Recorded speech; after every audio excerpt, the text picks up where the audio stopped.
Ding dong there, Dota fans. It's time for another Trent and Zyori, another edition of Trent and Zyori read Liquipedia and give you all of the juicy updates about what's happening in the competitive scene. Now, oh, wow. That should be the title. We're starting a new podcast here in 2021, sponsored by Liquipedia, brought to you by Trent and Zyori. They've figured out our tricks, and here we are. Well, only half jokes there in the opener. But Trent, Happy New Year, bud. 2021. We haven't podcasted since before Christmas, since before New Year's. It feels like new times, new politicians, new faces. I mean, things are changing, buddy. I can't keep up. Yeah, I tell you. I've been pretty chill since the holidays. I'm not going to lie. Holidays were amazing for me. Tons of family time. It was great. Then kids went back to daycare, stopped hanging out with the fam and playing board games all day. Had to crawl back to real life, and I've just been, I'm sure as many of you, eagerly awaiting the start of the DPC. I've been playing a lot of Dota. Most Dota I've played in a long time, so that's a lot of fun. That's good really to hear. Enjoying myself, yeah. Man, the patch is so good. Every fun, game, I'm just reading shards, getting all excited. Yeah, I keep forgetting what they are, and some of them I go, oh, yeah, that's why I forgot about it. Like Ricky, I totally forgot what it was yesterday on my third Ricky game. Oh, right, the sleeping dart. Haven't seen that once. Nobody's talking about it. And then there's others that are God tier. Nick's Assassin's Shard still got nerfed. I don't know if you've had the pleasure of playing Nick's, Trent, but it literally blew my mind. My jaw actually dropped watching the change of this, because I read the shard and I was like, all right, well, I mean, that sounds good, but I don't know if it's enough to bring Nick's like fully in. But then when you see that actual % increase in the move speed, you're like, oh, so like now I can actually hit people with Vendetta. Yes. Yeah, this is broken. Exactly. Now I can just run across the map like I have a haste rune. I can dodge skill shots. And also the spell lamp is pretty good. I went level 5 Dagon Arcane Boots Nyx yesterday, and I'll tell you what, I made a witch doctor's life very, very unfun. You need to correct yourself, sir, because the reason it's broken is because it's not spell lamp. It is flat minus magic resistance reduction. That's why it's so broken. Yes. That's true. It's just like that ceremonial robe or cloak or whatever the fuck it's called. That is reduction instead of amp, and apparently that mechanic is pretty busted. It's like old Veil. I guess that's the way Veil used to work. It's like Elder Titan. Yes. That's basically the best way to put it. Well, both, yes. Yeah. I think old Veil's also a very good analogy. Isn't that how No, it wasn't Old Veil just a buff up? Oh, no, you're right. Old Veil was. Yes, you're right. And then they switched My it. bad. There was a Reddit thread about it, and a lot of people were talking about it, so I figured the crowdsourced data was good. Sorry, I missed that Close one. But yeah, I've been enjoying the hell out of the patch as well. I've been playing mostly 3, a little bit of 4. You know, you got to get those roll queues in. You and Lyrical, man. I opened my Dota client last night, and you're like, I'm on an Underlord run. I look over at Lyrical, Underlord as well. He's fun. Hey, dude, I love, and I see Underlords now. People are finally taking heed, Trent. We stop with this like level 1 Firestorm. Let's let them deny the range creep every time. Now people are getting level 2 aura at level 3, and that's how you win the lane. You outlast hit people. Drow Ranger, boom, you're denying her under her own tower. It feels so good. And then you can shove waves later. That's the great thing. Once you get level 4 Firestorm, then you start going ham and shove that tower down.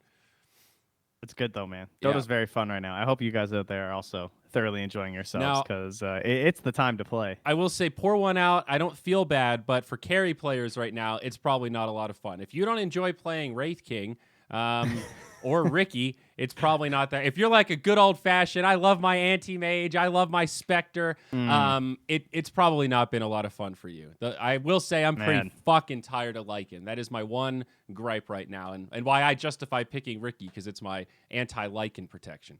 I haven't been in a game with a Ricky yet, or with a Lycan yet, actually. Plenty of Rickies, plenty of Wraith Kings, but no Lycans. He's always banned, though. I do take note of that every time. There you go. Yeah, I'm just being fortunate right now. Jeez, when I started Dota in 2013, Ricky and Skeleton King at the time were picked constantly. Oh my god, it was like every pub game. And also shout out to Puck players. Puck, I think, is in a very good place right now. Just has a lot of options. If you're a hardcore Puck spammer, this is one of the best times to be alive. Yeah, 100%. Probably one of the top 3 heroes right now, at least in the toppest tier. I think the top 3 are Lycan, Nyx, and Puck for the most part. Really? I actually didn't realize Puck was that high. Every Puck player I've talked to has reaffirmed that, and he's also felt pretty strong in the handful of games that I've seen him. I wish I were a Puck player, Trent. Every time I see Puck, I get jealous because he looks so fun. I know he has this crazy skill cap, but I don't have the brain to do the big puck plays. He's too crafty. Tell you, Dazzle 5 is on the rise. Is it? Yeah, every time I keep looking at Dota 2 Pro Tracker, and his win rate just keeps going up. I feel like I just keep crippling Dazzles. I don't know. I've been enjoying Witch Doctor. I stand by my level 2 Voodoo Restoration, saves you from crazy off lanes, and then you just max out the curse, and you can still kill people. It's like you get a little bit of that Dazzle feel with the sustain, but then you can kill like Bristleback, Underlord, these really beefy off laners that just won 3 games in a row and are really, really cocky and don't respect level 3 Maledict at level 5.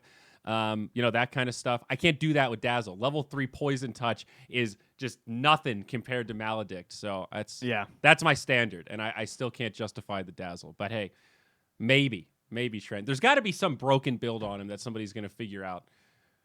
I hope. I mean, I'm sure with the right snowballing allies, like you could probably do some cheesy and stuff too and make it work. But that's true. I mean, the big thing to me that stands out is that there's a lot of heroes that are just middle of the pack. Like somewhere between 47 to like 51 or whatever, 52% win rate. Like there's a humongous chunk of the population of the heroes just like sitting very, very middle. If 47 is even a little low, there's lots of heroes that are like 49 and just like right down the line. Like one of the things that was really interesting was the carries. There's like no carries that are doing well. Yeah. Like percentage wise, it's crazy how low all the carries outside of the ones that you're seeing all the time are doing. People are still trying to find the best carry hero. I mean, we already talked about Wraith King, Ricky, but Monkey King, Troll, Bloodseeker, even in like a 1 is being played a little bit. Is OG still bottom of the barrel? No, up 10%, I believe, since the last buff. Okay. Yeah. So he's gotten finally. So who's taking positive the win cake right now? Yeah. Okay. Because he was in a really sad place for a couple of weeks there. Absolute trash is Sniper and Bristleback. And Sven. They are all at Sniper's 39.7% in the highest tier of Dota win rate. Only 63 picks, though. That's how much people are staying away from him. Bristleback gets more love, 407 picks, and still 40% win rate. That's pretty low. The second lowest win rate overall, even with that many picks. And then Sven is also at 40.7. I mean, so Bristle has to be de facto knocked down just by nature of Nyx being a top tier pick, and that's a break built in. And more breaks were added, too. Yeah.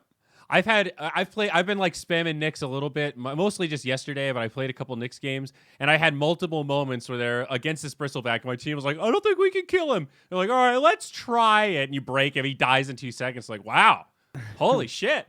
We really killed him. I'm like, I know, man. 4 seconds is a long time in the world of no Bristleback namesake ability. That's for sure. So I'm excited for the DPC coming up. I guess despite all the criticisms, all the dramas, all the potential issues we've heard people talking about, at least I've heard people talking about through both DMs, Twitter, and otherwise. I'm excited for where Dota's at right now in terms of the competitive league. I think we're still really early on, obviously, and we're going to see some pretty crazy innovation and adaptations here as the league continues. So I'm hoping it's like a really bad flight where, it's very turbulent and you're kind of like, oh, I know I'm not going to die, but like, this is quite a bit of turbulence. I think I just saw the steward like freak out and they went and sat down and like, oh God. When the flight attendants are like, they're panicking and you start to panic a little bit and you're like, what's happening? And then you get with that landing and it is like really bumpy and not fun, but then you're alive. That's kind of what I'm hoping for the DPC. Okay. It's like, it was very bumpy, very turbulent. Some teams got totally screwed over unfairly due to qualifiers and stuff. But here we are. We're hoping that from here on out, things will be all right. Yeah, and it kind of cuts both ways. Some ways you want to have this really high standard and you feel like everything should be really fleshed out. And in other ways, this is kind of par for the course, the way we do stuff here in Dota. We beta test everything, and we're the beta testers, and we're pretty quick at fixing stuff. But, the proactive, can we model this thing perfectly and account for all the different possible variables? Can we account for Arkosh Gaming, wanted to maintain anonymity for their players publicly?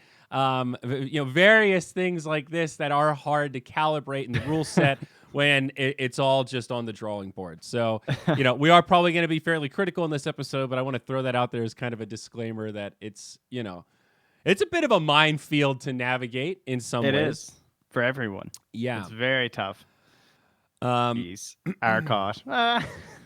Yeah, so maybe let's dive into the DPC stuff. Let's start in North America. This is a region, of course. I covered exclusively South America. I didn't watch much NA, but it is wrapping up right now, and it was not without its own issues. So I just need to refresh myself here. In North America, their open qualifier was a single elim bracket, and the top 2 teams go on to the closed qualifier. So for NA, open was actually pretty okay.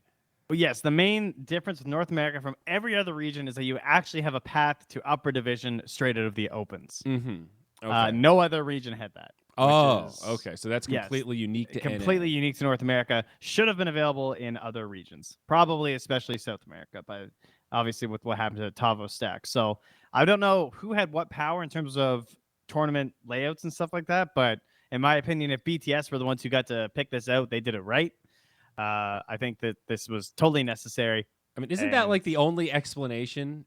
Because if it was, I would assume yes. It seems to be, unless Valve said like, okay, because we know this region doesn't have as many established teams, you're allowed to do this. Maybe other teams weren't allowed to do it's like a weird exception where we know that 8th through 16th team is undiscovered in NA, and it very well could be an open team. Maybe it's just in admitting we don't know how to pick these remaining teams the same way we do in the other regions where maybe it's a little more straightforward.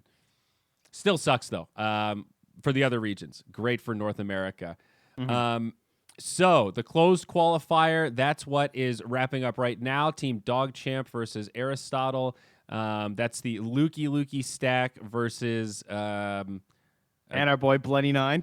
And long-time NA soul. Nine.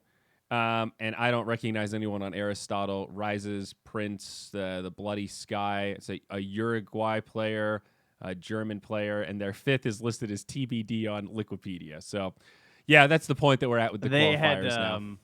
They had Demon. Oh, that's the Demon team. Yep. Oh, my mistake. I actually didn't realize which team he was playing on. That was the one. Yeah. Okay. Yeah. Well, that'll be interesting. I'm not sure if they even announced who's playing. I mean, obviously they just started like 10 minutes ago, so I'm sure you could go find out. Yeah, fucking hell. That, I guess, for anyone that doesn't know, side note, there was a call to have Demon removed from the DPC, at least the NA portion, I guess. It sounded like it was a call made by BTS, not necessarily made by Valve, but one would assume that there was some sort of back channel perhaps, maybe. I guess I don't know. That's an assumption on my part, but that's kind of how I would do it if I were about to ban a player from the DPC mid-qualifier. I think that was the big drama surrounding it, is that it happened after the team had already made it mostly through this event, and then he was removed. So I guess a lot of people said maybe right outcome, wrong execution. PPD had kind of a spicy tweet, sort of defending Jimmy, and then Gods replied and said that there was evidence shown kind of behind the scenes that they didn't reveal publicly because they don't want to bring stuff to light regarding the victims, but it was sort of shared in confidence with trusted parties. They're like, yo, this shit's real, whatever. And then PPD said, okay, thanks for sharing that. This is helpful. I didn't know that evidence existed. I trust you. You saying that it exists is enough for me. That was kind of a nice exchange. It started way over here and then ended kind of on the opposite side. And it was a roller coaster, but I think the end result was a nice kind of example of how an exchange can go, how sometimes we can listen on Twitter and go, oh, okay, that's something I didn't know. Thank you very much. It also looks like that game actually starts in 40 minutes, the last qualifier. Okay. Yep, I was incorrect. Thought it started right now. But so we'll still have some time after this to catch some of that, I'm sure. And that is the last team that can qualify to the upper division. So that's obviously a pretty huge match, as all the other teams have been decided for upper and lower.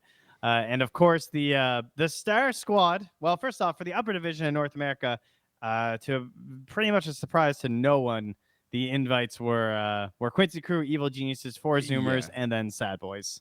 Which is, I guess, Sad Boy. That's Fear, DNM, Moo, Snake King, PPD.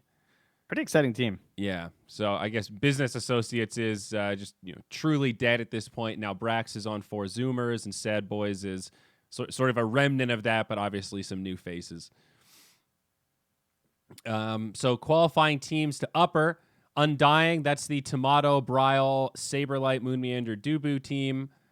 Black and Yellow, that's Yamsun, Ryoya, Zero, Flea, and Jubei. We've got 1 slot still remaining from that series. And then 5-man Midas is that last team. Players I am not familiar with: Lies, RRL, Monster, Aikster, and Shu. And Aikster is actually from Malaysia, or at least that's how his flag is listed on Liquipedia. So, if I'm not mistaken, he's been in NA for a long while, though. probably. I'm pretty sure I've played Dota with him. I think he's on my friends list. But has no team history or anything. So, yeah, I don't know anything about this guy. Looks like he's played in some ePulse leagues. Did play in the qualifiers for Omega. Oh, I'm confused with someone else. Never mind, I know who this guy is. But yeah, he's been in NA for a long time. Yeah. For college, apparently, from Retro the Robot. That would make sense. Oh, was he on Pace University? Oh, interesting. Okay, so... Oh, that makes sense. Yeah, so he's been here Yeah. throughout 2019 and 2020. Oh, cool. So he started NADCL Season 3. Probably that's nice. High-level pub player for sure. So, there you go. NA Upper, pretty straightforward, fairly predictable. I guess maybe the one, not upset, but potential expectation, Arkosh Gaming, not making it to Uppers. They're in the lower bracket. In terms of Uppers, we've got 21 players from United States, 4 from Canada. So, Trent, congratulations. Woo-hoo. You guys got some representation up there in the big leagues. Now, let's jump to Lower Division, North America. Still have 1 team remaining. And as expected, not a lot of familiar faces. The Bros team, that's Z-Freak, Monkeys Forever, I Annihilate, Boris, and Empyreon. I would say it's actually fairly familiar, honestly. Like throughout most of this, like from like my old days of starting NA, I recognize so many of these guys. It's kind of crazy to me that they're all still playing. I mean, like Ifrit and Sword. I mean, we've cast a lot of their games on various teams in South America. And then they're playing with, is it them who have Nikwa? Yeah, that's what I noticed, right? Former Alliance player at one point, I believe. Yep. He's been all over the place. Finnish player. I guess he's in NA now. Obviously, Arkosh. I like those hybrid NA Canada flags. Those are pretty good. The Cut, that is Lil Nick's team. So I don't know any of his teammates, but Scourge McDuck. Dude, yeah. that guy's good. That guy's sick, actually. Scourge McDuck. That's a he's top very tier good. handle. Yeah. Top tier. So some cautiously optimistic for Lil Nick and the Z-Freak, boys. hype, dude. You looking forward to that? That's gonna be good. Yep, Bros should be. I think Bringing them Bros back. are the obvious favorites so far, and then Freedom is another team. I don't recognize any of these players. Old White has Old a profile, White, dude. but he played on Demon Slayers. I was thinking of Whitebeard when I first saw that name, but not the same person. Old White is another person. But entirely. Old White's been around like forever too. Okay, all right. Yeah. Well, there you go, Trent. Maybe you should have been cast in NA. You can do that region some justice. I don't know any of these people. I am casting NA. Well, there you go, big dog. Look at you. I'll be checking out some of the games. You've got some multiple feed in multiple camps. I love it, buddy. That's how I do things. Much like Arkosh, because we don't know who they have in what. Yeah, so that's the last drama really surrounding NA. Several players speaking up in protest of Arkosh Gaming being able to quote-unquote smurf, interesting use of that term, and how they're able to play in the official DPC. I think Moon Meander specifically. Monkeys might have been one of them. I saw Slacks getting in there doing a little bit of manager PR work. I mean, all right, here's what I'll say. Slacks knows what he's doing for the most part. Sometimes he does, sometimes he doesn't. It's very hard to filter through some of the stuff Slacks does.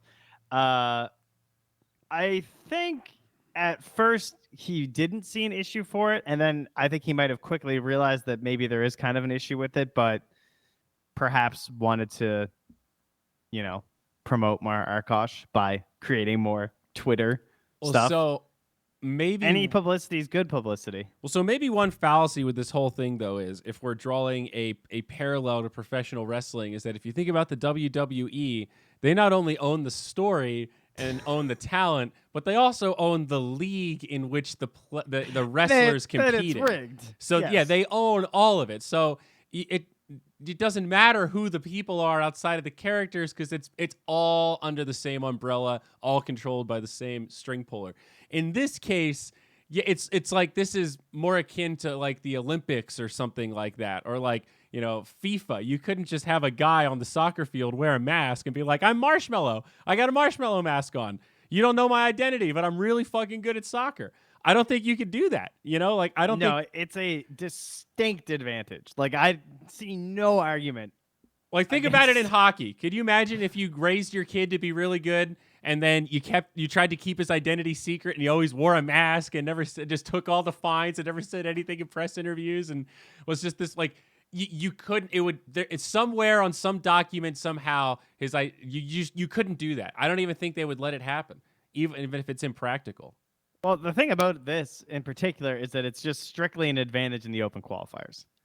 Like there are teams I've been told by people who were participating in the qualifiers and friends of people participating that people went to EPOLs and asked them if they were violating the terms by not using their real accounts.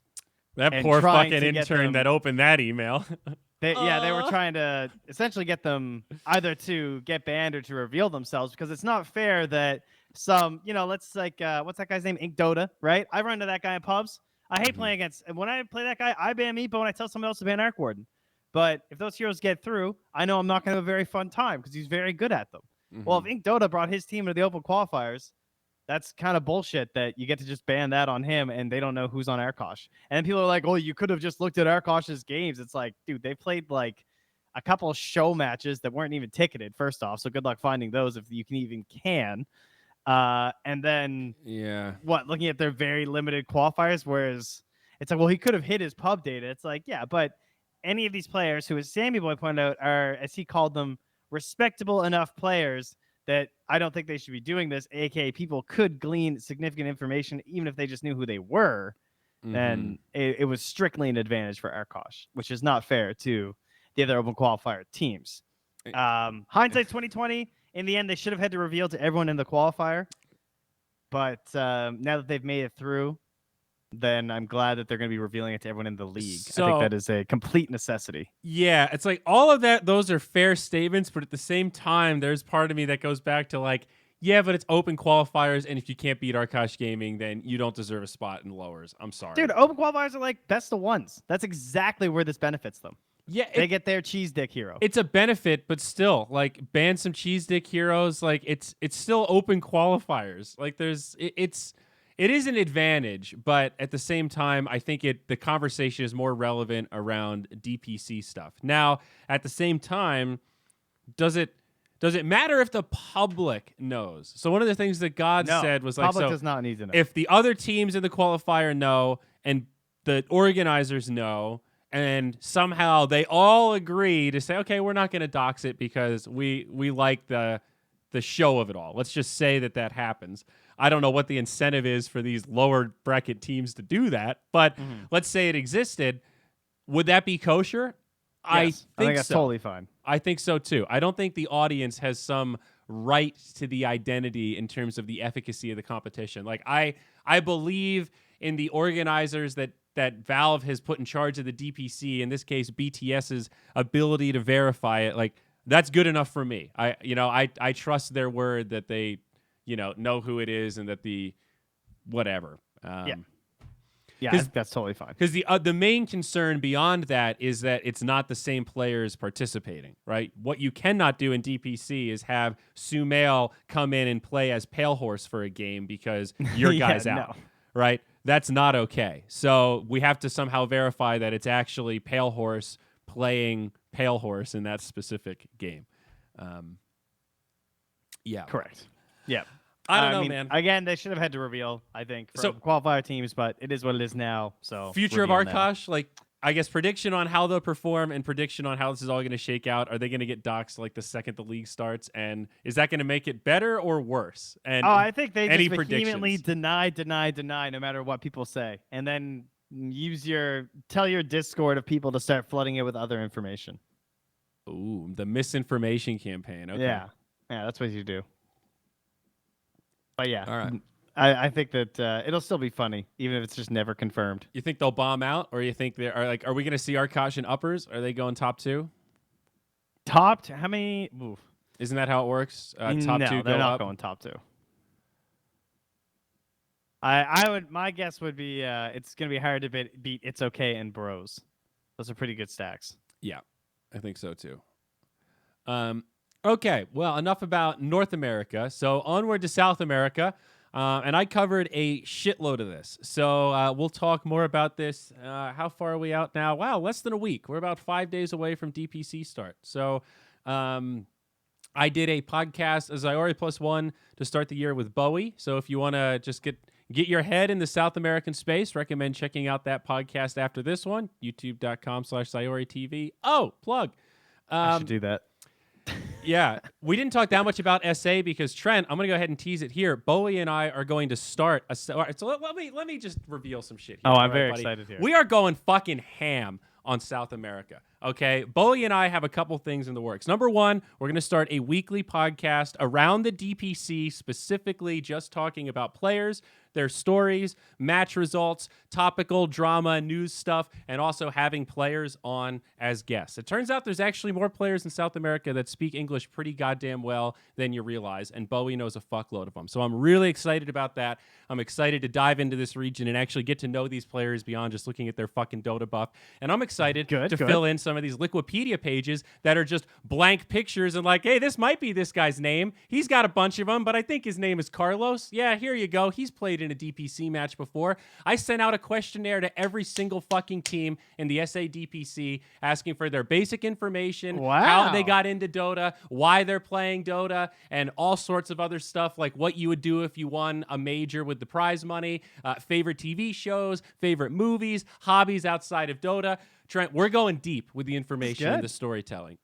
And I especially want to focus on these lower division teams that have like no profiles. We don't know anything about them, but these players have been around the region pubbing for a long time. So we'll see who sends back the questionnaires. I've gotten probably 10 or 15 so far. I told them Friday would be the deadline to try to get them in. So this weekend, we're going to crunch the data, and I'm going to make a little like talent journal with all the info and then basically release it so that we can get all that fucking shit out there, man. Do more work for me. Thank you. So, that would be lovely. I mean, Bowie is the enabler for all of it because he has a lot of the connections, but like pretty much all the managers were like, this is awesome. I'm in. Okay, cool. So, anyway, I'm so fucking excited about this South American coverage, and we are absolutely going to do this region some justice for the first round of DPC. And I also just want to tease the production value coming up is going to be fucking awesome. So prepare to have your gourds blown. South America is going to get some real proper fucking coverage. Gonna be good. Anyway, open qualifier. The first drama here, 4 teams go directly to lower. So no chance to get in to the upper division directly from the closed qualifier. Now, the closed qualifier taking 4 teams forward. Sorry, you mean from the open qualifier? Oh, I'm sorry. The open qualifier takes 4 teams forward to the lowers. There is a little drama here. Tavo stack, Team 1 million. That's HFN, Leo, Tavo, Moraes, and Bob. That's a very good team. They've all got profiles. They're probably a shoe-in for the lower division. I don't think they should have been directly invited to the upper division. Definitely could have been invited to the closed qualifier, but the seeding was pretty rough. Face it, just kind of random. I guess it is based on linking profiles, and apparently the story goes that not all players linked the proper profiles or something, so the MMR wasn't counted properly, and that's how 1 million got matched up against 0900 in the quarterfinals to qualify. So you have like the 2 best teams in the top quarter of the bracket. So the bottom 3 decider matches were all between teams that are like, okay, I don't know who anyone is on either of these teams compared to 2 teams that have mostly high profile players. 0900 is Madara, Peruvian Madara, KXY, Greedy, Sladen, and Jericho. So obviously another pretty high profile South American squad. So 0900, they beat 2 million 2-0 in that final open qualifier decider, and that's it for Tavo and HFN. They will not be in season 1 of DPC, season 1 of this, and then season 2. Best they can do is get into lowers. So that means best case they get top 2 in lowers, and then they get into uppers for that final final run, you get some DPC points if you place there, and then you have to make a serious run at that last major to have a chance at TI. So for the Tavo squad, it is like an insanely brutal punishment to get eliminated in the open qualifiers in terms of their chances at making it to TI now. So that was quite the drama. Yes. Yeah, no, I know. That was we've discussed this one a little bit off stream already. So it's just again, that's why we are so adamant about the whole North America having a good system, allowing you to go straight to the uppers. Yeah. But yeah. So the closed qualifiers though, and also shout out to the Russian casters that went fucking ham. Every single region casters in every single game, bananas. We were just casting off Dota TV. We probably could have gotten into the lobbies, but honestly, I love being able to cast without Twitch chat delay.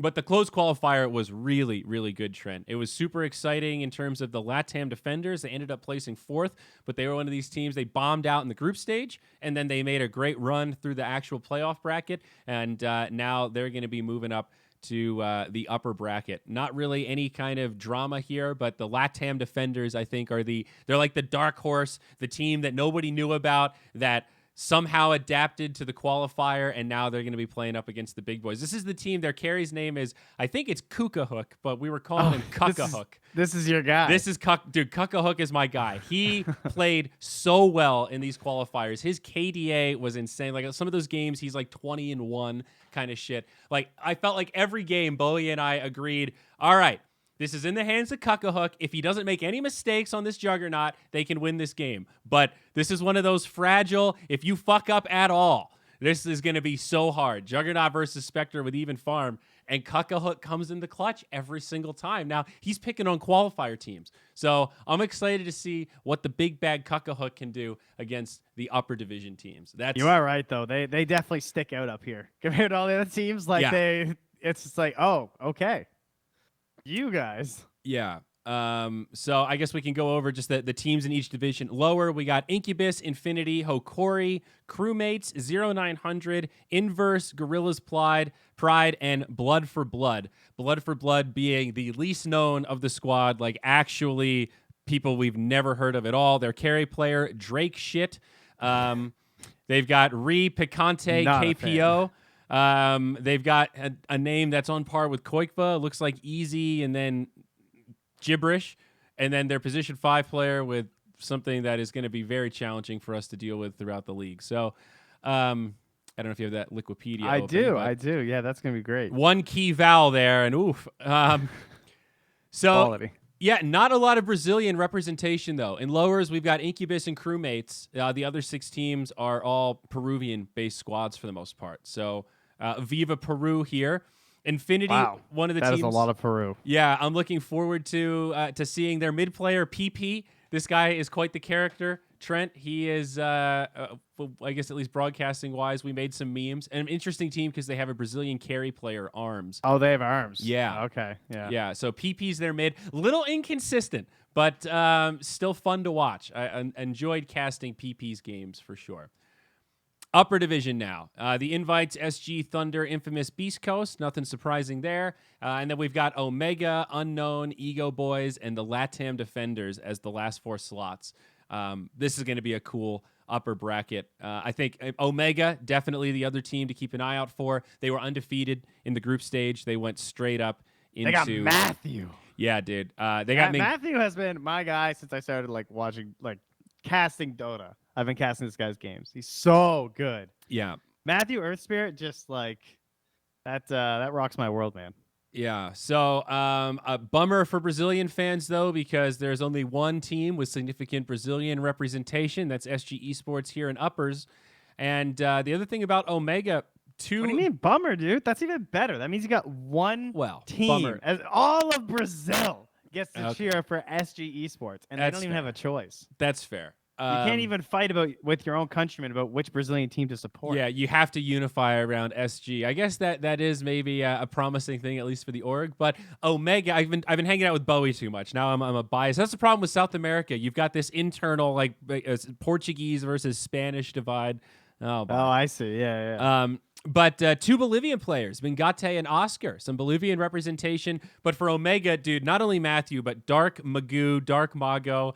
We call him the Magoo as a meme. But, dude, this guy played so well in the qualifiers. I don't know if you saw that triple Rapier Ags Tiny game. That was Dark Magoo.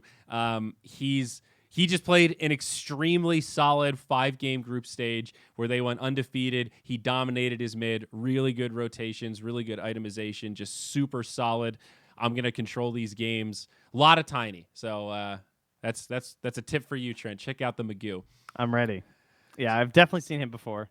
Yeah. So outside of the open qualifier drama, SA was pretty good, actually. I guess some criticism that there wasn't any official coverage. I guess since Bowie and I weren't in the lobbies, we didn't count as official coverage. But I don't think any of the regions had. Did anyone have official English coverage? I don't know. I guess maybe I don't not. think they did. It just tweaked me. Sorry. China did. I believe China did, actually. It irked me a little bit reading some of the threads and stuff of people conflating people not watching my stream with there being no coverage. Like, well, Zyori and Bowie are casting it, but nobody's watching that anyway. It's like, yeah, but you can't criticize. You can't say nobody's covering SA. We've covered every single. We've been live the whole time. Come on, man. This is the same shit we'd be doing if we were in the lobbies and be hired to do it. So I was happy with it. I had a lot of fun covering the qualifiers. I thought it was cool. I was bummed I couldn't do more of it. I was surprised that there wasn't more coverage for EU and CIS, man. Yeah, I guess they're probably, I would assume, getting their stuff all organized, and so they just didn't really have this as a major concern. But yeah, I would agree. Very surprising. Yeah, I would not have guessed. So these other regions I didn't cover nearly as much. I guess I don't know if I want to read off all the teams, but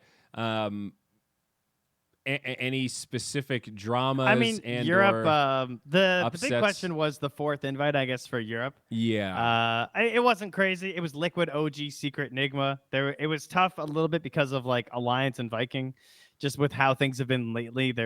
Some people thought that maybe someone could be argued at that top 4, but in the end, I don't think there was a lot of drama about it. And then Viking and Alliance both made it, so it was kind of just fine. And then you have Chicken Fighters and Muggles essentially taking the last 2 spots from the Decider tournament, which means that in terms of big names that missed out, it was mostly just Spider Pigs, who had kind of been on a little bit of a run, but they're kind of rated below most of these teams anyway. I could see them upsetting Mud Golems or Chicken Fighters for sure and having gotten that slot, and that would have been pretty amazing. But they weren't able to do it. They ended up going down to the Hippomaniacs, who then got 2-0'd by Mud Golems. This Decider tournament, it so much. It looks like this bracket went exactly the way you think it would. Viking beat Hippomaniacs, Chicken Fighters beat Spider Pigs, Viking beats Chicken Fighters, Viking qualifies, Chicken Fighters gets dropped down, they destroy the Hellbear Smashers, they qualify. This was just a perfect, no upset, very straightforward Decider bracket for EU. This is, dare I say, almost a boring bracket to that regard. But hey, the lower bracket for EU, no surprise that is going to be very exciting. And some new faces that we'll get to see there. So who knows? Maybe some undiscovered stars, some diamonds in the rough ready to make a run. A Romanian squad, no bounty hunter, or at least 3 Romanians. That's kind of cool. Underrepresented country for sure. And the Open Qualifier team, Meta for Pro, they've got 2 Lithuanian players, 1 from Hungary. That's also very cool. Dude, Dota's getting some real representation now in terms of major stuff. Got another Serbian player now participating. I don't think I've ever seen a Hungary flag in a Dota Liquipedia. Yeah, this is actually kind of amazing. I'm really excited to see how this lower division goes. Yeah, we're just we got to reach a little deep, get some more squads in. Yeah. The upper division, so stacked, though. God damn. It'll be good practice for Mud Golems and Chicken Fighters, that's for sure. They got a lot of stiff competition ahead. So, China and Southeast Asia. Who was covering China? What was the official coverage like for that? Perfect World was covering it, and I believe they had... I saw Kips. I think she was covering it. Oh, yeah. Look at that. Kips and Dragon Drop. Yeah, Dragon Drop. Yeah, I saw him tweeting too. And then Neff was on that. Oh, maybe Neff was doing that. I know Neff was casting something. And there was NA coverage. Mango King corrected me in chat. He is correct. There was NA games because I remember seeing them now that I think about it.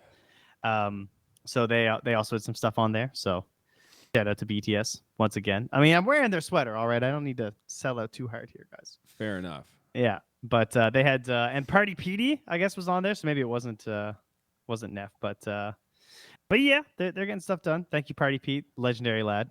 We've met Pete. I believe so. I've certainly DM'd him a couple times. Oh yeah, I've had my chats with Pete. The upper for China looks super stacked per usual. Oh, dude, I'm so jealous. I don't even know. I wish China was just on my time zone. Okay, is that the worst? Like, no, I'm with you. I spent like a month just casting China replays, streaming them, and they was so much fun. Like, I learned so much about this region, and they're so unbelievably good. I just want lands back, guys. I want it so bad. Yeah. Oh, did you hear about Team Magma? Speaking of China, that was quite the story that dropped. I didn't even see anyone talking about it, but their mid laner got kicked. Why? So Team Magma is owned by Old Boys. Okay. And someone blackmailed them. What?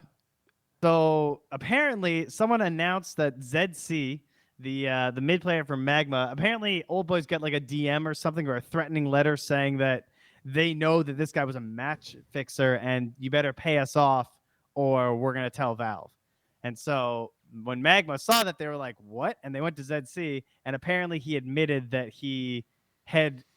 I forget what the quote was. This was all coming from Zoo's Weibo, but essentially the quote was something like he admitted that he was paid for a throw, but then he didn't throw it or something. It's not clear in the translation exactly what happened. But anyway, he has been removed from the team, and now there is a team qualified in the China Upper Division that just doesn't have a mid laner. So I don't know what they're gonna do. So all right, this is like an interesting topic that I wish I had more to add, but I guess I just want to maybe put a prompt here for all of us to pontificate. With the newbie ban, something else that we should mention, right? All of those players that were accused of match fixing, what was it, like 6 months ago? Knoxville's making a big stink about it. There was finally an announcement while we were out, and maybe we should read off the list of players. Because it was like 5 players, right? Oh, here, sorry. I'm just rereading it now. So basically, he admitted to receiving money from match fixing, but he lost the game before the fix. So what I'm guessing that means is that he didn't make it to the match he was supposed to match fix for. But either way, he took money for match fixing. So it was like there was some like in a bracket or something. There. You know what I mean? Yeah. So it was newbie as an org, as well as their 5 players: Moogie, AQ, Wizard, Wakesy, and Faith. Man, that's crazy. Now lifetime banned from Dota 2 competitions. Really big deal here, really high profile players. And have you ever tweeted something and then you see another tweet out there that's not at you, but you feel like you know that person well enough that you triggered them to say that, and it is sort of directed at you a little bit, but they don't want to make it about you? I had one of those moments where I tweeted something about like, yeah, 0 tolerance, fuck them. And then like 5 minutes later, I saw Richard Lewis tweet, well, you know, I've heard some crazy shit in China of players being like threatened at gunpoint to throw matches and, you know, threatening to people to commit mafia type stuff of committing violence if you don't put in the fix. And once you become a really high profile, like millionaire level player, and if you've won a TI or something like that, you're actually more of a target for this kind of thing. And the TLDR is that China is fucking crazy in terms of that sort of black market crime, and that we don't know what happened, but we shouldn't assume that they're all just douchebag match fixers and nothing else was at play, because that's not out of the realm of possibility. Now, I'm paraphrasing. I don't want to do Richard wrong. I shouldn't have really named him specifically. Sorry, because I saw some other people. I saw the tweet too. Yeah, I saw people. It was pretty well spoken about. You know, saying similar stuff. But I guess thoughts on that? Because I don't know. I can't tell if that's like is that true, or is that sort of just like opening a Pandora's box of excusing match fixing from China? I don't know. It's hard to tell because of also, do I still sound fine? I adjusted something. You sound good now. You were peaking a little. Let's you gotta talk more, so we'll see. Yeah, I guess we'll find out. I'm not sure why. I think get the mic issues all sorted before we start, you know. Yeah, every time Bowie disconnected during the qualifiers, I was like, oh God, no! Not a season of tech issues, please. Does Bowie have mic issues? Do we gotta fix them? No, it's just like a Brazilian internet. Occasionally his internet flashes. Oh, it's pretty true. rare, and it usually comes back in like 10 seconds, but it happened like maybe twice over the 5 days of coverage. But anyway. Yeah, it's definitely a fair point. Did anyone ever show up to the room and point a gun at them and tell them to throw a game, though? I believe was as one of the part of that discussion was listed. Not saying Richard said that, but Yeah, they were like, I've heard stories of this. And it's like, I don't know. Yeah, I really don't know. It could have. I don't know. It's so beyond my depth. I guess I'll admit that's not even something I considered as a possibility. I have trouble weighing what the likelihood is of that. But like I said, more of a prompt just for us to kind of consider and think about, because I don't know how to digest that info.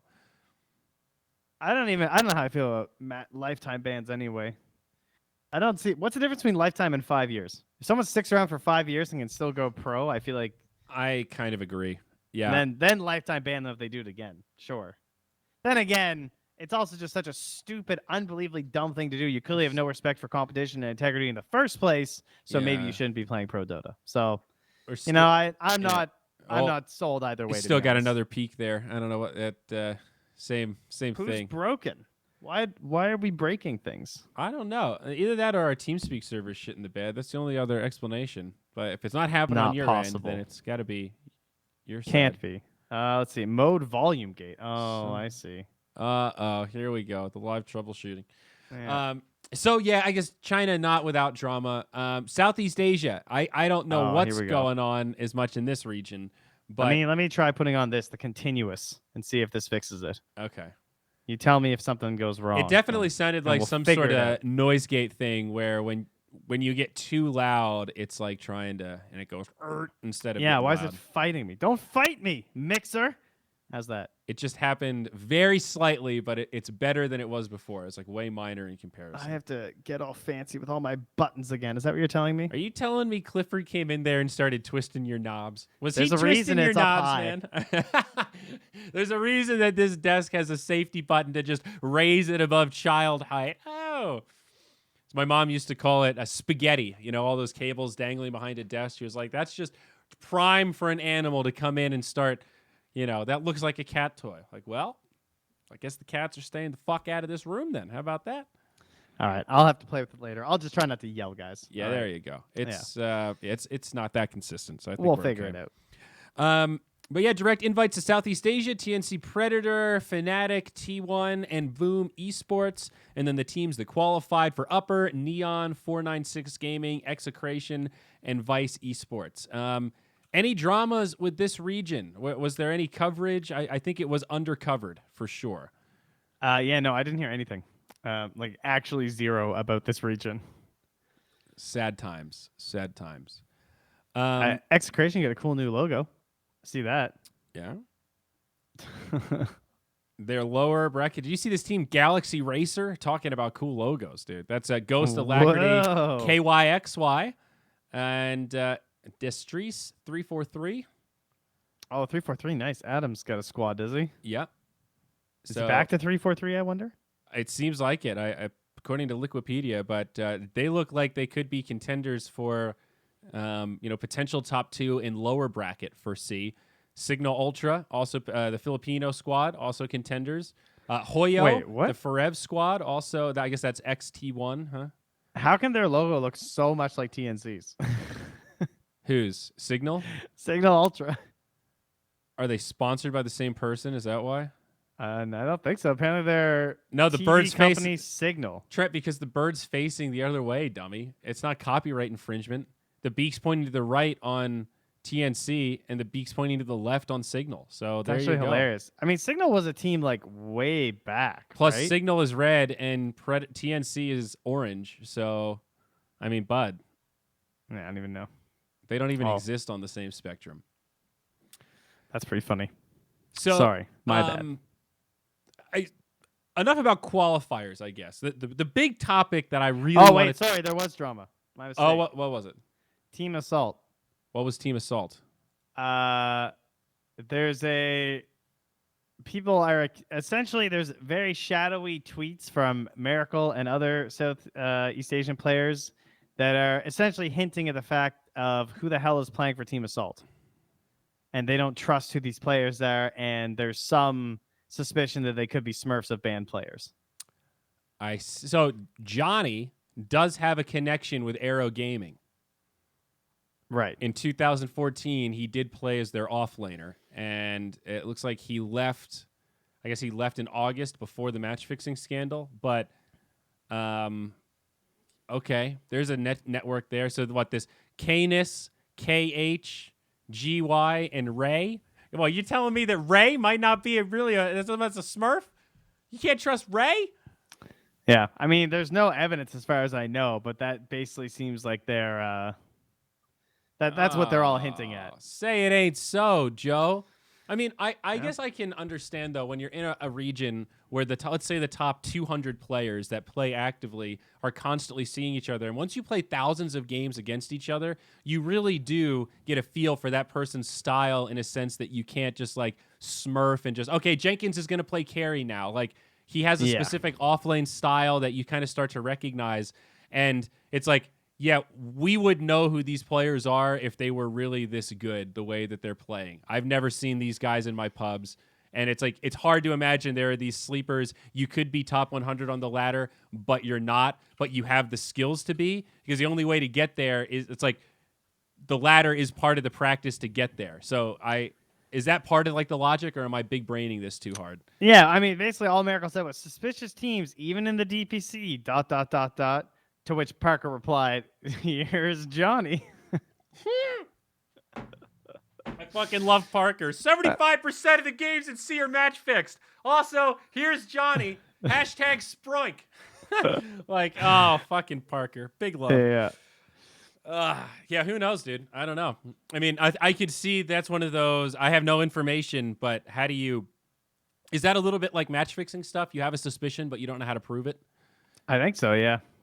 You know, what's the smoking gun that's actually a couple of ex-Aero gaming players? What did you say, sir? How do you prove it? Yeah, what's the smoking gun in this situation to prove that this is one of the, at least one of these players is a banned ex-Aero player? You wouldn't be able to prove it without, I mean, unless you can get like IDs from every player or something, but even then you can just grab your friend's ID, so that doesn't even prove anything. Yeah. I guess they go to a LAN. Yeah. And then 4 dudes show up who are really bad at Dota. That's the thing. It's like without LAN, it does get.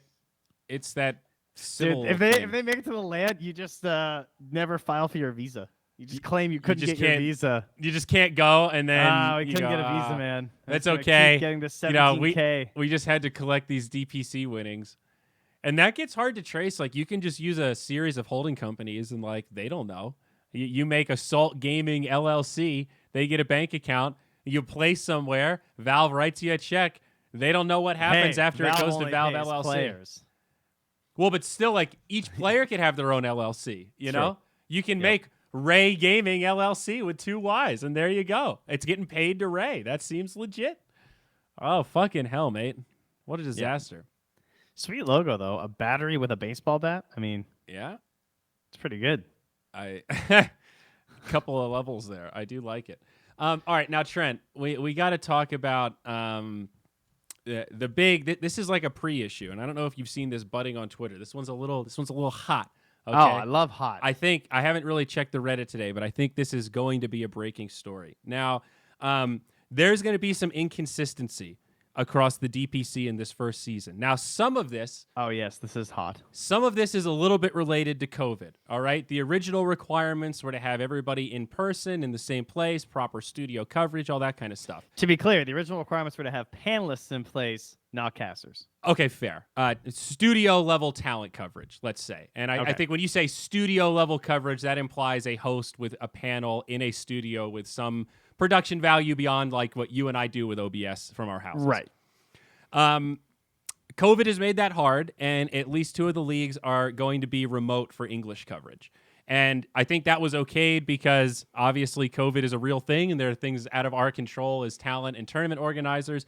But it was also okayed because I think there are some good solutions to still deliver a very polished product in a remote capacity. A couple of tweaks, a couple of small downgrades. We're all on separate cameras instead of the same couch with 3 different camera shots. But aside from that stuff, a lot of the show can really flow the same way. So I see that as a little bit of a side grade. It's like a season 1 adaptation because of elemental parameters. Okay, cool. The next step is, how are we handling lower division? Now, I think there's going to be some shared coverage across the other regions, which is kind of like we're going to have not 6 hubs, I guess is the way to put it, right? You see what I'm saying? Sort of. What do you mean? So, like, aren't Europe and CIS going to be covered by the same talent team? Yes. So that's one hub covering 2 regions. Yeah, I got what you're saying. Yeah. Originally, we didn't think that was going to be the case. If you go back and read that Valve blog, it sort of implies that it's 6 different squads covering 6 different regions. Correct. And now they're sort of being bundled together. And then we factor in this kind of interesting element where some of the orgs running the English coverage have nothing to do with the region that they're working in. PGL covering Southeast Asia, Dota Pit covering South America. It's a little bit odd, but at the same time, I guess you can sort of understand why. Dota Pits run a lot of events. They probably applied for a lot of things. They got offered South America. Or like, well, we want to do something this season. Let's go for South America. That's how I imagine it probably went down, right? I would imagine Dota Pit probably applied for Europe as well, given that they're they did. Based in Europe, every right? single person. Yeah. So, I guess a lot of us probably pictured what's happening in North America, where you have BTS, the biggest North American studio by far, doing North American coverage, probably with bulk North American talent that know the region pretty well. All makes sense. I guess we never really knew what was going to happen for lower division coverage.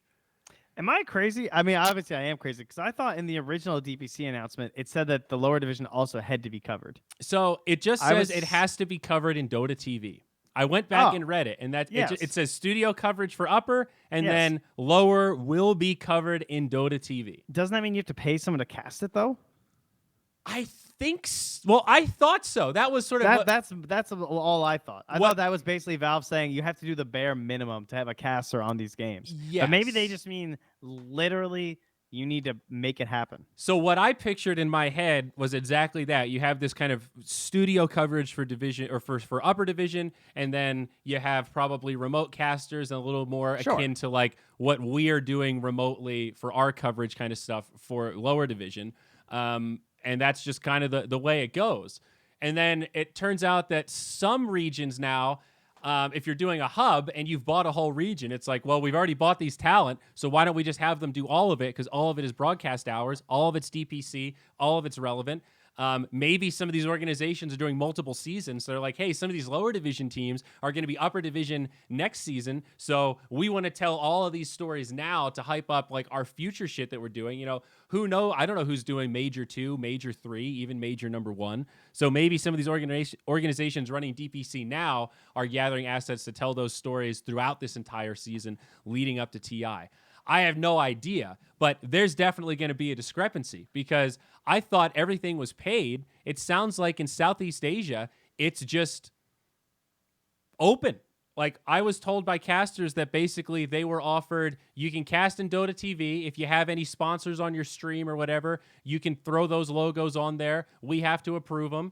And you get to cast in Dota TV. We'll tweet about your shit. You get paid in exposure points, but they're offering casters there's a giant group that contains pretty much anyone who's ever cast anything, and they put out an at all.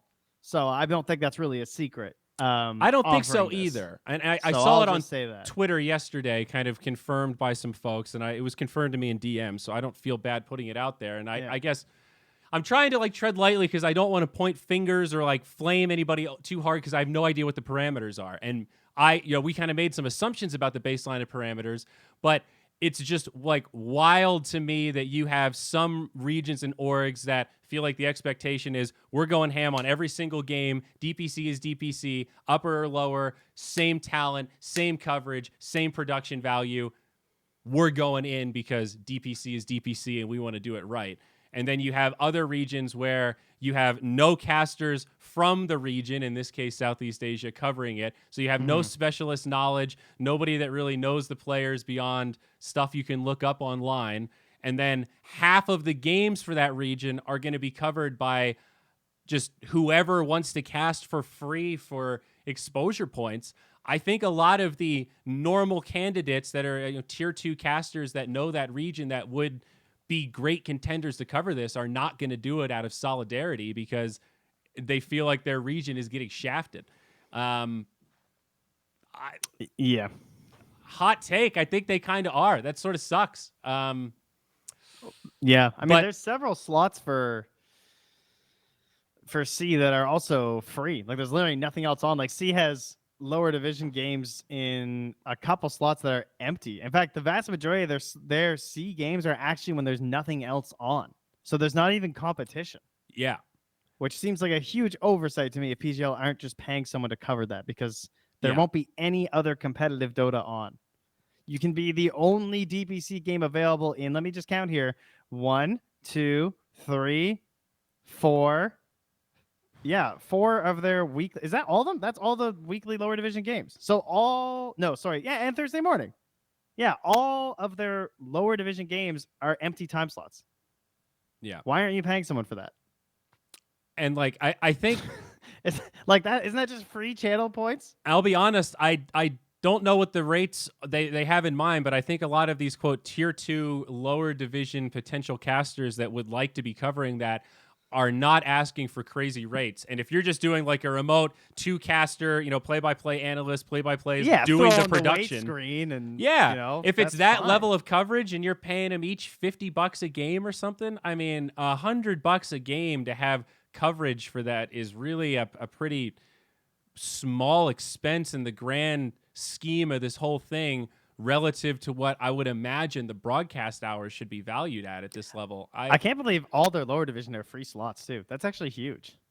Yeah, so I don't know, man. It's again, I feel like I don't have all the information here, and I'm just a little bit stunned because, especially from our side, like all that stuff I said about SA and like we have a lean but mean team. We're covering every game. Like I was talking to the other casters. He said, well, how much are you getting paid for the Div 2 games? I'm like, it's not set up like that. It's just DPC is DPC. Our team is covering every game like it has weight because it does. And that's it. We're not like discriminating on, this is the 16th team. They're probably shit. This game doesn't matter. Who gives a shit if nobody covers it? Like, we're doing the polar opposite. We're assuming that all of these undiscovered teams could be potential underdogs, could make potential runs in season 2, season 3 of this region. And we want to plant the seeds for those stories to be told later on.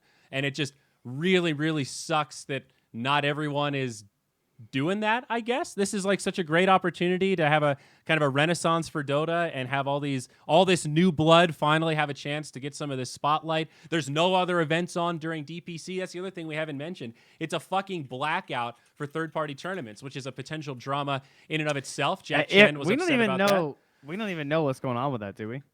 Well, I guess in that one of the posts that Valve made, it does say, I think, that this is like exclusive or whatever for big shit. So yeah, that was like one of the first posts. Maybe now, that's changed. I don't know. I don't know either. I saw there was an announcement today of are we inferring that other talent refusing to do tier 2? No one's inferring that. We're saying that the orgs weren't paying for it. Yeah. Sorry, there was very specifically, apparently this Southeast Asian one is up for grabs if anyone wants to come cast it. That's what we're saying. All of the other regions, I believe, will have lower. I don't know about China, I guess. But I know that Europe, CIS, North America, and South America will have paid casters covering lower division. I saw, you guys might have seen this today, this Reddit thread. Oh, look, Archie's comments at the top. Who would have thought? Relog Media, apparently they organize CSGO tournaments. I don't watch CSGO very often. They've announced 4 seasonal Dota 2 tournaments kicking off during DPC with total prize pool between the two events at like 320K. Whoa. Yeah. Whoa. But like what? Like what are these?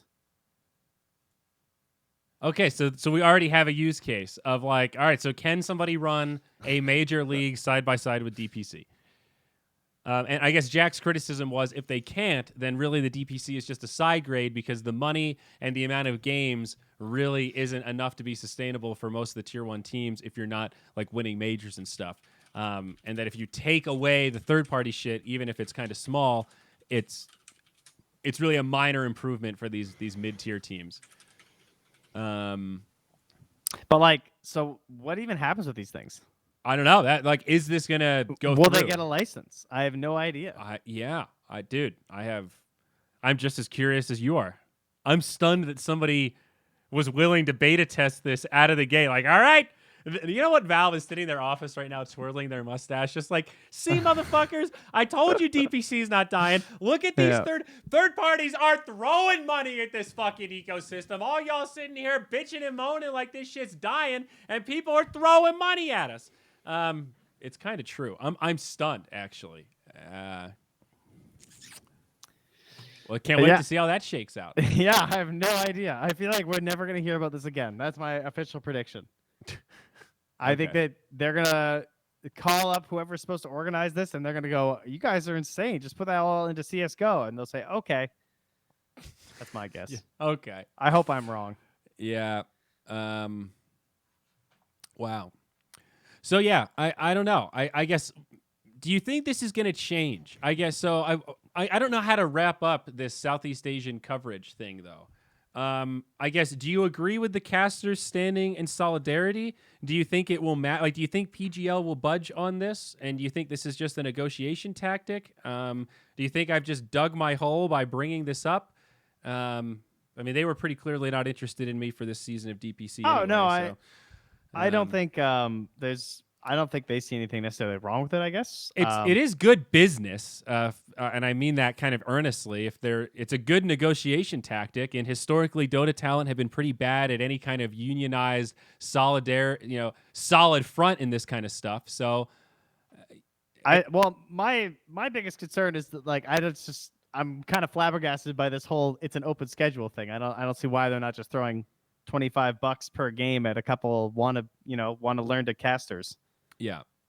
I mean, that's not a ridiculous thing to pay someone who's just starting out. Now, maybe there's an issue if they can't find the talent that they think is good for it, and they don't want to put their name on a product like that, and I guess that's understandable, but then you should just pay a little bit more, get someone who's like decent, tier 2 casters that maybe either aren't working DPC or are doing a couple different tier 2 systems. Like, there's definitely some space here for a good deal for both sides to be made. So I would say that if you're like if you're a tier 2 caster right now and you're covering lower division games for another region, you should talk to PGL and try and make a deal and be like, listen, PGL, I'm good at this. All right. I'm respected. I've never hot mic'd and, blown something up. Yeah. Just these are open slots. You guys give me $50 a game, $100 a game. I don't know what you want. Take that. Probably 50. Go with 50. Try, start a little high. 50's pretty good. 50's okay.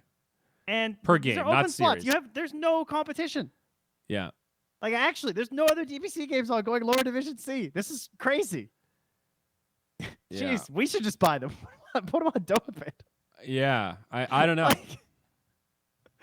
That surprises me. If it was competing with other upper division games, I would be more understanding. But I hear you. Seems like a lose-lose here. No, they moved the schedule around in that last DPC announcement specifically at the request of both fans and teams to not have stuff overlap so that there's more exposure, easier to watch. Everything is kind of stacked into these time slots, and it's very digestible. So yeah, there's.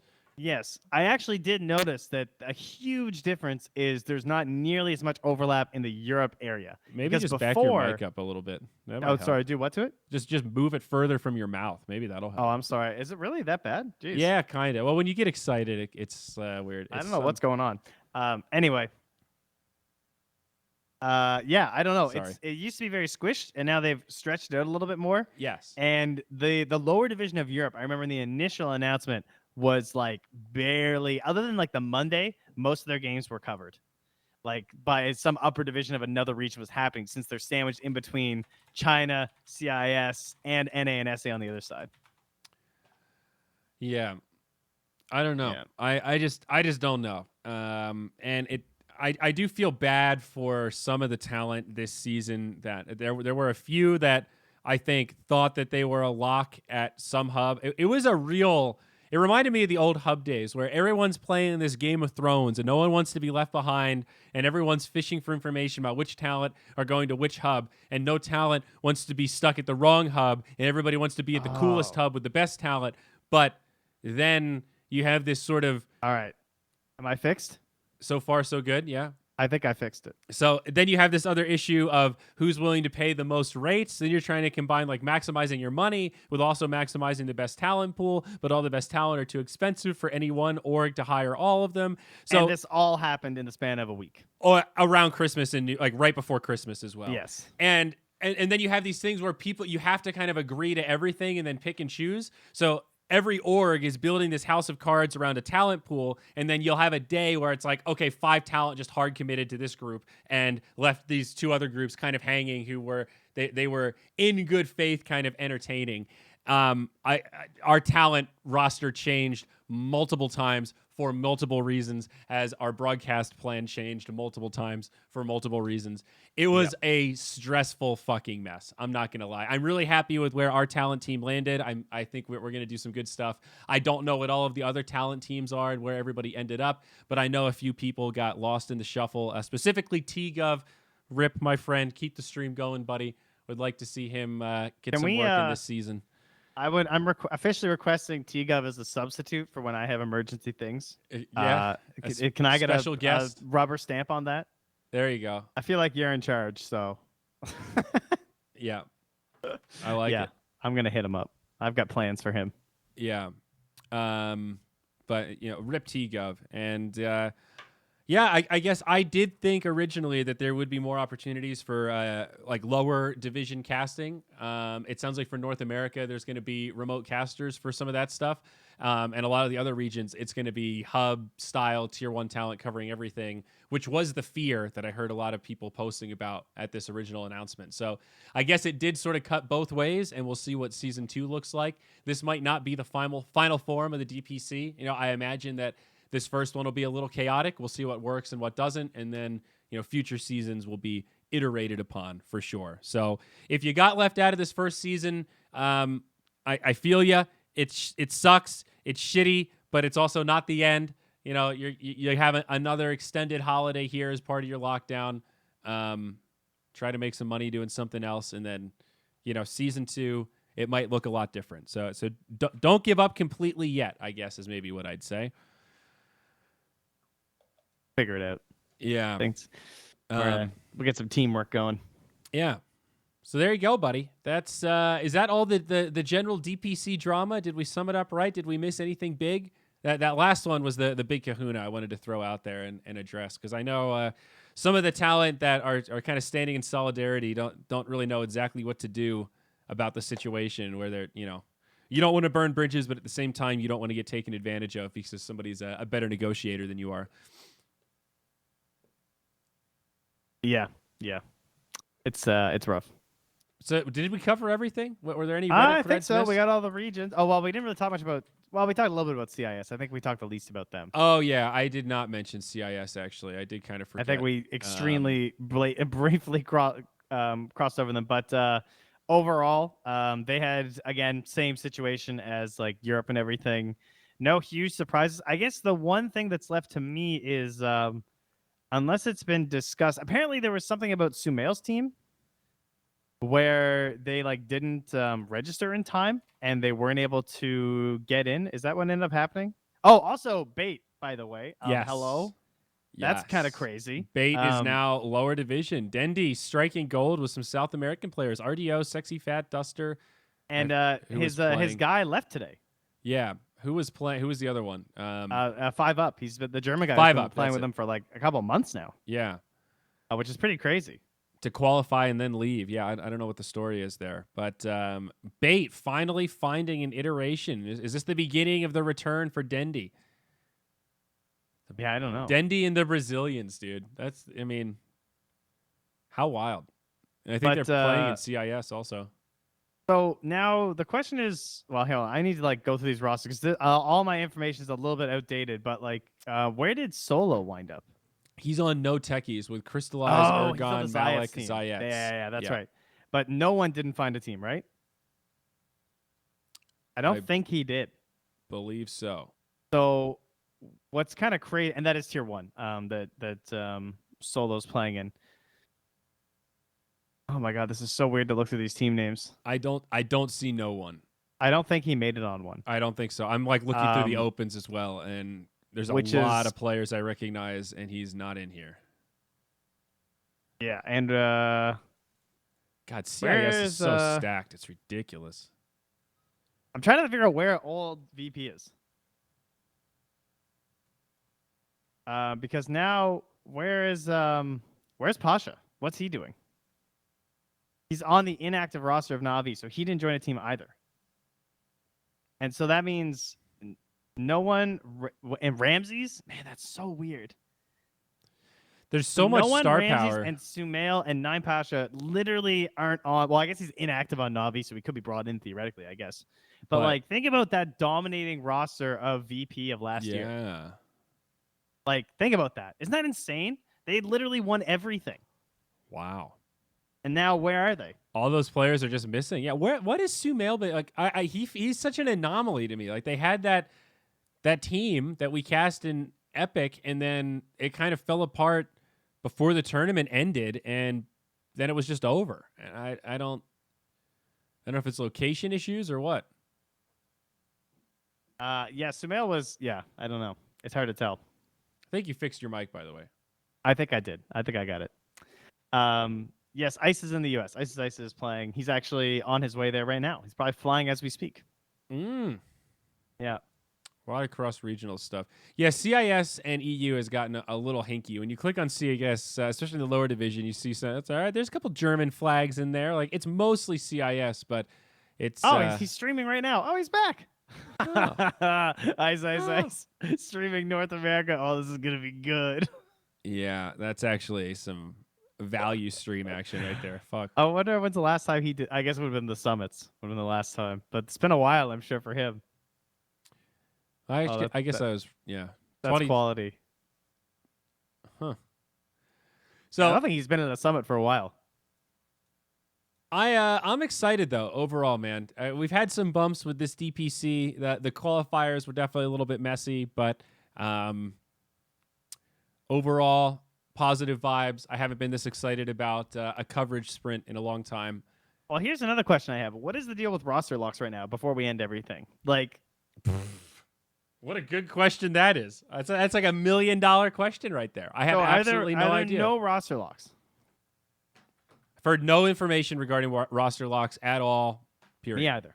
I don't even know if there's anything listed. But, I mean, for example, we just had, Bait just lost their player. Yeah. So if 5UP's gone, what do they do? He doesn't want to play anymore. Yeah. He's done. So, he retired, let's say. So now what? Do you just get to pick one? So can you literally just grab no one and swap a player down to 4 and put someone else mid? Because before, the punishment was all you lose some of your DPC. They don't have any DPC. Exactly. They have no DPC points right now. Sure, I'll take that. Can you just, now that you're in the league, what are the rules? So is this like kind of extremely curious to know. LCS style? Well, now that you're in, the team owns the slot. And they can, do stuff however they want if they want to change players? Or is it like, is this a special exception because this guy can no longer play or doesn't want to for whatever reason? What is the penalty? I don't know, but I'm very curious. I will be watching with bated breath. What if what happens? What if they pick up no one, dude? That's what I'm saying. Or Ramses. What are the rules? What are the rules? So, I'm very curious to see what happens with these humongous names that are currently not playing Dota. Very good question. Or does the slot belong to the player and 5UP gets to choose? What, he gets to sell it? Yeah. That's like you said it earlier. Valve pays players. So in theory, it's like, no, that slot is for that player. And the team, like, I don't think Bait gets, like, could Bait right now say, you know what, cool, we qualified, we're going to sell our slot, Dendy's retiring, and then they just replace the entire roster and sell it to whoever some open qualifier team that didn't make it. No one's a new team. He buys Bait's slot. I don't know, buddy. What happens if Dendy sells Bait to no one? Does it, like, this is the thing. Like, we're in uncharted territory with Dota now. We're in a lot of these other, like, league format esports, there's very specific rules around this, and in a lot of cases, the team orgs are what hold most of the financial cards. Yeah. And in Dota, we have always been explicitly anti-org, pro-player. So Wow. much so that at TI, players get I paid, love a not good orcs. cliffhanger, guys. So Yeah. let's end it on that. So tune in next week. yeah, I gotta go find my children. I think last shout out broadcast team for Europe CIS though. Talk about a fucking dream team, dude. Purge, Yep. BSJ, Sheever, Fogged, Odie, Pixel, Moxie, Capitalist, Kyle, and Observers, Pimp Muckle, Scriff. My God. They're all leaving at the end of the week. They are doing tests before the flight, tests when they land, and they're getting tested every week, I believe, while they're there. Yeah, so they are going to be able to go on site. That is the benefit of Sweden. They are into the herd immunity thing, so you can just come on in, man. Benefit. Yeah, a benefit depending on your point of view. But all right, buddy, let's get out of here. You guys know where to find the podcast, Zyori.tv for all the audio stuff. This one's on the Moonduck YouTube. Podcast galore coming out on the Zyori YouTube. I'm going to go stream and show off this sexy new avatar and hopefully win some fucking MMR after breaking even yesterday. DPC around the corner. Fucking giddy up.